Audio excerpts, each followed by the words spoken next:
Both very deserving players. But I'm going to go with a long-term Okay. perseverance here. My boy, Zach Collins. I Uh, like it.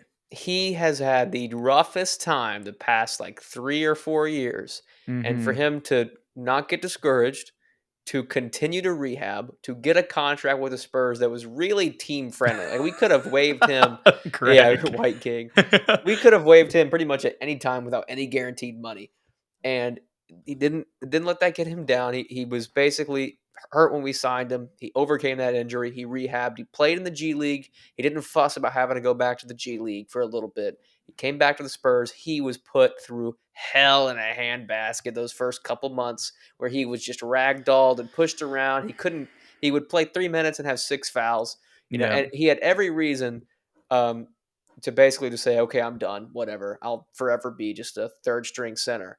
But we traded Jakob Pertl. He took the opportunity, and he became a really, really great center for us, both as a scorer and as a much improved defender. He's no longer getting ragdolled. He's a terrific three-point shooter. He showed us incredible playmaking, some face-up ability, and it was really a long-term project for him. I'm so happy that he was able to kind of rekindle his career with the Spurs. And it sounds like you said, according to Pop, it's going to be a long-term career with the Spurs. Hopefully, knock on wood. Right. Right. You know what I'm just realizing, Ethan? I think I missed an award. I missed most improved player because Mm. that's Zach Collins. And I was texting you before the game or before our stream today, like, I'm going to give this to KBD. And then I realized there's no way I can give this to KBD. It's going to Zach Yes, Collins because yes. not just because of, I mean, and obviously we love KBD. He improved a lot this year too, but Mhm. Zach just had a bigger role. And Yeah. it grew even more when we traded Jakob. Um, the way that he improved physically. We went from at the beginning of the year being like he's like a string bean in the paint.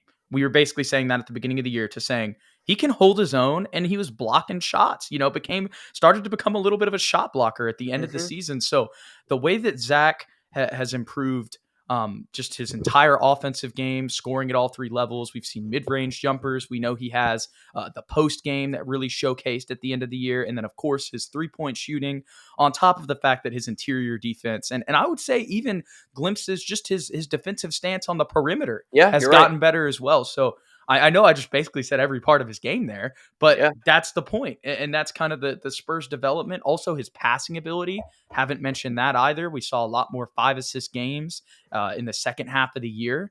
Um, not much else to say about Zach. He overcame a ton to get to this point, and his ceiling that you and I thought like might be, maybe this is the ceiling right now where he's at.